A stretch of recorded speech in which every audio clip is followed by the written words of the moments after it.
here in example 4, we're going to interpret the discriminant. So Rachel's about to serve and tosses a tennis ball straight up into the air. The height h of the ball in meters at time t in seconds is given by h of t is equal to negative 5t squared plus 5t plus 2.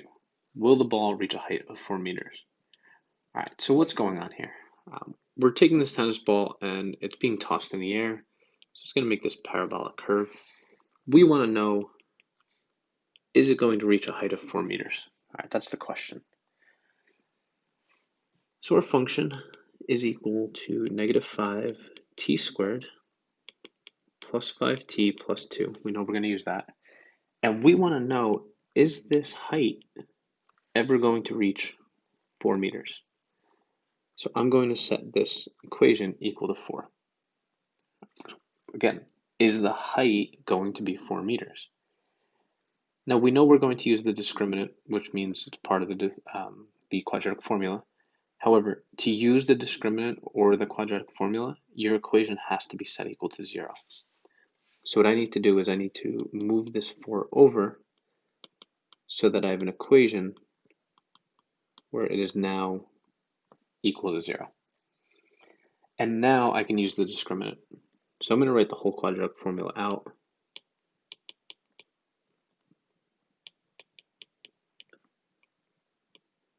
And for the discriminant, we only care about this piece on the inside.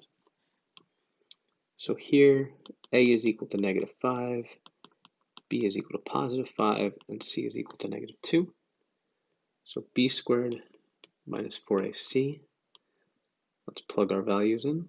So 5 squared minus 4 times negative 5 times negative 2. All right, so a was negative 5, b was 5, and c was negative 2. All right, so again, we only care about the discriminant. We're looking for the type of solutions. We're not actually looking, what does this height reach? We don't care about the specific number. We care about the type of solution that's going to happen. We want to know, is this a possibility? So 5 squared, 25.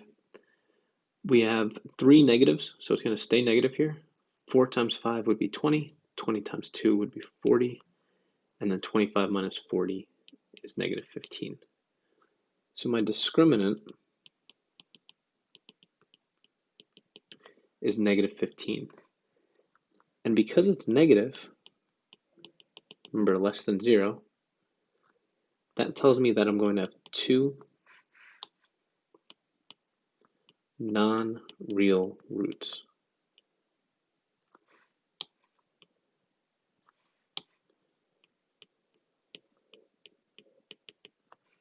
So what's happening here is that this quadratic function, all right, is never going to reach that height of 4. All right, we have non-real roots. All right, they're not going to be real solutions. My solutions are going to have the term I in them. Well, if it has the term I in it, it's not going to be equal to 4. Right? So it's going to be a complex number.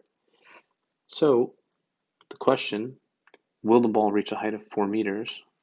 No. All right. The ball does not reach a height of 4 meters. Now, we don't know what it reaches. All right. We don't know this specific number. However, we weren't asked for what height it reaches. We were just asked, does it reach the height of 4 meters? All right. No, it does not. So the ball does not reach a height of 4 meters. Going back to your discriminant and the quadratic formula, they're really useful tools, and it's great to be able to figure out what the discriminant is, whether it's negative or positive or equal to 0, and what that tells you about whether there's 2 real roots, 1 real root, or 2 non-real roots. But it's really important that you understand what that means.